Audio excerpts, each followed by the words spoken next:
What's up, everybody? Setsuko here.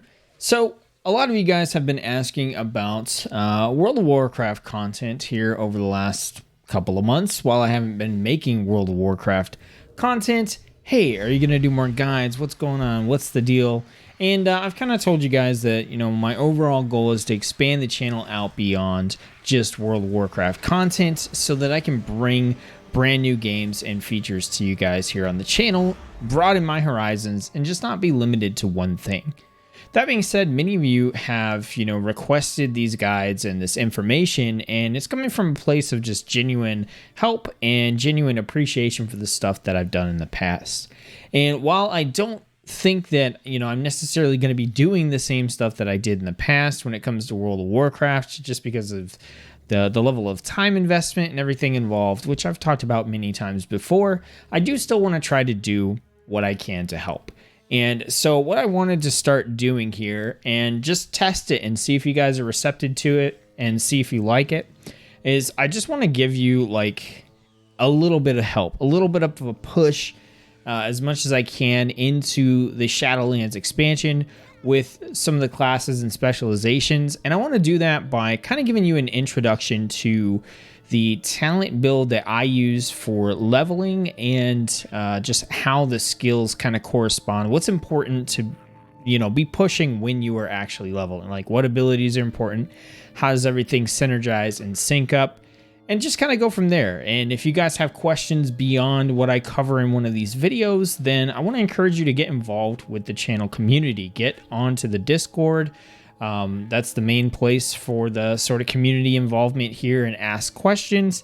And I hope that by showcasing this stuff to you guys, you'll hopefully get something out of it, appreciate it, and maybe, take the chance on some of the other stuff that I'm doing on the channel. Check out some of the other guides, the other games, check out my Twitch streams, all that kind of stuff. And just, know that my goal is always to help as much as I can and to provide you guys with new awesome games and builds and stuff to check out. So we're going to jump in this video and we're going to check out my build for leveling on the Protection Paladin in World of Warcraft Shadowlands. So I'm going to assume you got a basic working understanding of the Protection Paladin. This isn't a total beginner's guide where I'm going to cover every single spell or anything like that. But what I do want to do is open up my talent window, go through the talents I have and why, and just kind of run through smashing a few things in open world content and use this as a basis for jumping off to answer any of your questions. A lot of questions that come up on older videos are kind of outdated or are things that I may have addressed later on. So I kind of want to have like a clean slate and start fresh for that kind of stuff. So that's what we're going to do here in this video. And we're going to kick things off talking about real quick the covenant that I've chosen on my Paladin, because it does play a little bit into my rotation. So I'm going with the Night Fae on my Paladin. I have a number of reasons for choosing the covenant that I choose on my characters. It could be a lore reason. It could be an aesthetic reason. Could be just because I need variety. I've already got like 8 Night Fae characters, so I'm going to go and do Venthyr or something. It could be any number of reasons. For the Paladin in particular, it's kind of a combination of thematic and a combination of spreading out my heavy armor characters across multiple different covenants. So I already have my warrior in the Venthyr covenant, and I have my Death Knight in the Maldraxxus covenant and the Necrolord covenant. And so I had a choice with my Paladin basically to go either Night Fae or to go as the Kyrian. And originally I was going to go as the Kyrian because their ability is super awesome, but I eventually decided to go with the Night Fae because I kind of adopted this idea in my head that my Paladin was going to be the equivalent of like a Disney prince or a Disney princess. My Paladin was like male. I switched it to female with the gender swaps, and I could swap back and forth whenever I want. So that's kind of the theme I wanted to go with. This holy pure bastion of light being sort of that Disney character. And I thought that the Night Fae Covenant really fit well with that, with the whole nature theme and getting the like tree bark armor and all that kind of stuff. I thought that set was really unique compared to the Kyrian one as well. So I ended up going with that Covenant. Now, the Night Fae Covenant ability is Blessing of Seasons, where you basically cycle through a bunch of different buffs. And when I'm out there leveling, I'm really just casting the buffs every single time they come up. And just for the extra damage, the extra healing, whatever the case may be, I just keep cycling through them every time I'm able to. So the ability doesn't really play a strategic part in my rotation or my talent build. I just hit it every time it's off cooldown to get whatever buff happens to be up that time. And then I just go from there. So if we take a look at the talents that I'm using, once again, this is for leveling, right? Not for tanking or getting into a dungeon. So I'm focused primarily on trying to increase my damage, increase my speed. I've got plenty of survivability as a tank, so really just want to pump out things and kill stuff faster. So at 15 tier, I've got Redoubt. This says Shield of the Righteous increases your strength and stamina by 2% for 10 seconds, stacking up to 3. So you're going to be hitting Shield of the Righteous the majority of the time as your Holy Power spending ability, and this just basically gives you a passive stacking strength and stamina bonus that you're going to have up almost all the time. You can alternatively pick Blessed Hammer, where it throws a hammer that spins around you, but what I actually found is that I just prefer to just smash things with the regular Shield of the Righteous. The Blessed Hammer is really good for maintaining threat on multiple targets, but if you're out there questing, like, you probably already have the threat and you're good to go, and you've got things in front of you, so you're fine. At 25, I took Crusader's Judgment. This gives Judgment 2 charges. Judgment hits fairly hard and has some other synergistic effects with what I'm doing with the build here, so having that extra charge is really nice.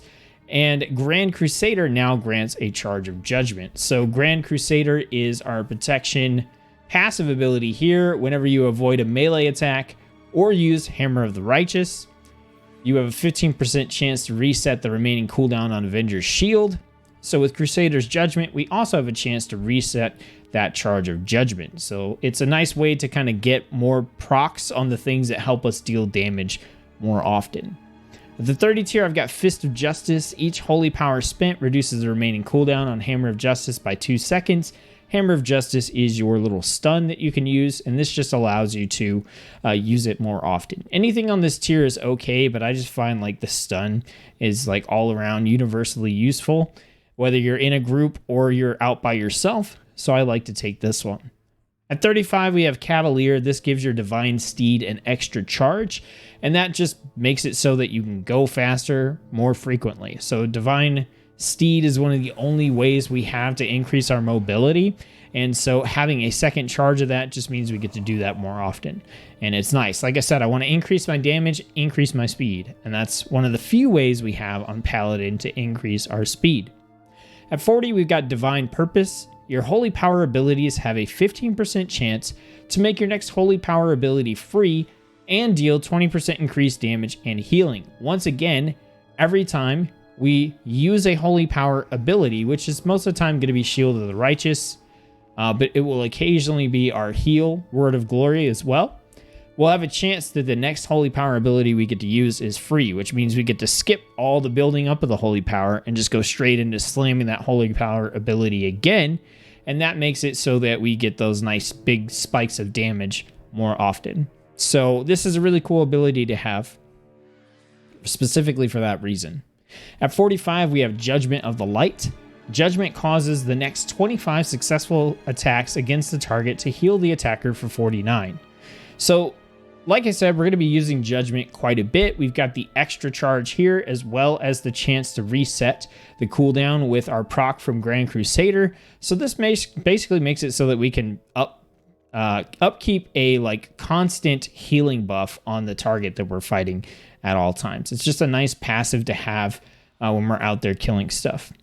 And then at level 50, we have Sanctified Wrath. Avenging Wrath lasts 25% longer and causes Judgment to generate 1 additional Holy Power. So when you hit Avenging Wrath, it's nice to have it last as long as possible. So this extends it out. The majority of the time when I use Avenging Wrath while I'm leveling, it's either because I'm fighting an elite that's going to take a while to kill because I want to prop Paladin, and even though we're pumping up damage as much as we can, we're still not going to do as much damage as something like a Ret Paladin.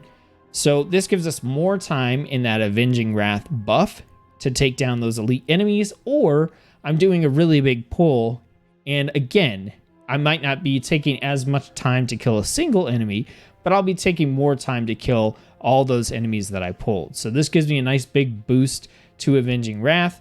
And again, while we have Avenging Wrath, we're using Judgment a lot because we want to use those 2 charges. We want to get that heal. And now we get an additional holy power from Judgment as well. So this synergizes with everything that we're doing because we get those boosts for damage. Judgment generates additional holy power. That means we get to our holy power spending abilities faster, which means we're hitting them more often, which means we're having an increased opportunity for divine purpose to proc and give us even more free holy power spending abilities. So it all synergizes together. It's a nice, neat little kit, and I think it's a pretty effective way to level. So what we're going to do here to close out the video is we're going to go over and we're just going to do this little world quest over here. I've got the world quest right down here. We're going to do the Bane Wood.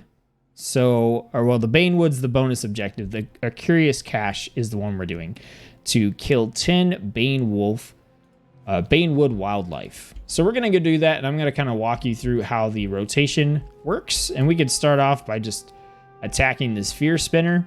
Now, obviously, I have my kind of custom UI set up here, but you can take a look in the top corner and see what I'm casting. I'm also going to walk you through it and take my time. I'm not going to worry too much about being hyper efficient because I want to show you how this works. So we're going to kick things off with our Avenger's Shield to kind of do our pull. That's going to bring the target in. Then we're going to cast our Consecration so we get the buffs from being in Consecration. And you can see I've got a little weak aura set up here. The next thing I'm going to do is cast my Blessing of Summer. That's my Covenant ability. Just get that buff. We're going to go back to our shield. We're going to hit Judgment. So that's going to deal damage and cause the enemy to take increased damage from our next Holy Power ability, which we've built up enough to cast our Shield of the Righteous. So we'll hit that, and then the target's basically dead at this point. Now, obviously, that was kind of slow there because I was explaining it, but as I explain more of this, we'll be able to skip through it. So let's go for the Rotting Deathwalker here. So we'll do our pull with our shield. We'll get him in our Consecration. We'll hit him with Judgment. All right, we're going to hit Hammer of the Righteous just to build up more holy power. And then we'll hit Shield of the Righteous back into Judgment because we've got that again. Anytime we have the opportunity, we hit Avenger's Shield. Anytime we're not in Consecration, we want to cast that. If the target gets low, we can Hammer of Wrath to execute him and finish him off. So these are the kind of core abilities that we're using here, right? We've got Avenger's Shield to either pull the target, or when it's off cooldown, like we get the reset from Grand Crusader, or the cooldown just finishes, we can throw it out again to deal additional damage and to interrupt the target. We've got our Judgment, which we want to make sure we cast Judgment as much as possible before we cast our Shield of the Righteous, which is our holy power spending ability, which is going to deal damage. So we've got those. We've got our Consecration, which deals damage to enemies over time and gives us some little bonuses because we're a prot paladin. We've got Hammer of the Righteous, which is our spammy ability that we use to fill space when everything else is on cooldown or we can't use it. And then we have Hammer of Wrath, which is our ability that basically acts as an execute. It does a nice big chunk of holy damage, and it's only usable on enemies that have less than 20% health. So basically, we get a holy power from Avenger's Shield. Then we hit Judgment, and we get a holy power. Then we hit Hammer of the Righteous. We get our third holy power, and then we can hit Shield of the Righteous, deal the damage, and get the buff from Judgment when we do that. And we kind of just repeat that cycle over and over again as abilities become available, while making sure we still stay in Consecration and using our Hammer Wrath whenever that comes available. The other things you're going to see me doing is basically just casting my Covenant ability Blessing as I need it, and possibly using my holy power, either the actual holy power or the free proc from our talent, from our divine purpose, to cast our Word of Glory if I need to heal myself. Outside of that, like, it's pretty much You know, everything else is situational, so I might have to use like my interrupt or my stun if I need to, or I might pop Avenging Wrath, you know, to defeat a big elite or a group of enemies. So we're going to progress forward and we're going to finish up this quest. We got someone over here who is taking on a hulking doom thing. So we'll go over here and we'll help him out. Cast our blessing, get our judgment. All right, we got our Hammer of Wrath. And we've been feared. That's okay.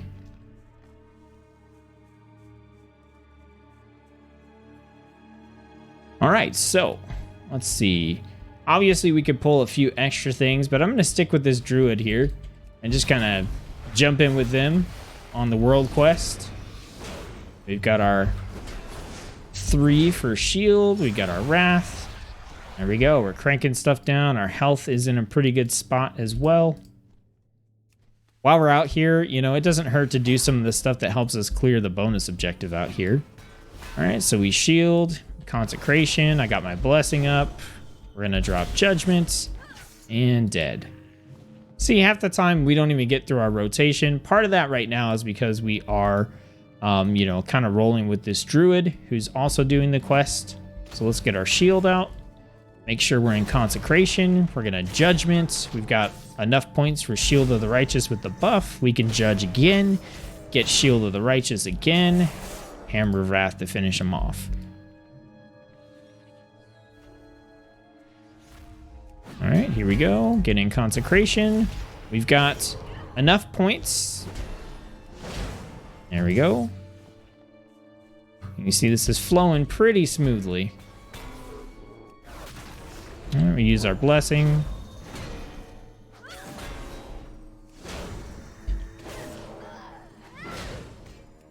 All right. And what I usually do here is I've got my weak auras set up for this. And I just kind of follow along with, you'll see the abilities. I kind of go left to right with what I use here. And like I said, you can also see on the list here what I'm doing as I do it. Along with me, you know, doing my best to kind of walk you through what I'm doing here as well. So we need 2 more wildlife and then we will be good to go. So let's go take on this bear, hit him with the shield. Let's see, we can pull in this bear as well. Hit him with the shield because we got the free proc. We'll do consecration. Let's go ahead and use our Shield of the Righteous. We got our shield back. Judgments. We got our buff. Go ahead and hit him with the Shield of the Righteous. Wrath to finish him off. So here is where, this time, I've got 3. I might use Word of Glory just to pop myself off with the heal. Go back into Shield of the Righteous. Judgment. Hammer of Wrath. And there we go. Like, we've got that world quest knocked out. Like I said, it's a pretty efficient talent build. My character is level 53 right now. I've got, you know, I'm eye level 87, so I'm nothing crazy or impressive here. Just kind of like standard world questing gear. I just got myself a nice upgrade with those pair of boots. Go from a 102 eye level to a eye level 90. 10% upgrade for me, so we'll pop those on. And they definitely do not fit my transmog, but that is okay. And yeah, we're good to go. So that's all there is to this talent build on the Protection Paladin. Like I said, my goal here was just to give you a jumping off point to kind of orient yourself within Shadowlands if you want to try, you know, leveling as the Protection Paladin and possibly kind of getting a feel for some of the abilities and stuff that are out there. So, like I said, I want this to be a jumping off point. If you have questions, you can leave them in the comment section below, or you can join the Discord and ask questions there. And if you need to, like, we can get together in a voice conversation or, you know, whatever it is that you need, just to try to help you out. Because I do want to continue to hopefully provide that helpful information for you guys as we go forward without having to, like, devote my entire life and my entire channel to World of Warcraft. So if you appreciate this video, please throw a like on it. If you're new here, hit the subscribe button, hit the bell, turn on all notifications, and by all means, I would encourage all of you to check out the other videos I'm doing on the channel as well. My goal is always to show you guys cool games, cool new stuff to have fun with, because I want you to sit down at your computer after a long day of work or a hard day at school or whatever the case may be and just be able to enjoy yourself and have fun. And that's what I'm trying to do here. So I hope that I've been successful. Hope you guys enjoy this, and hopefully I'll see you in the next video. Peace.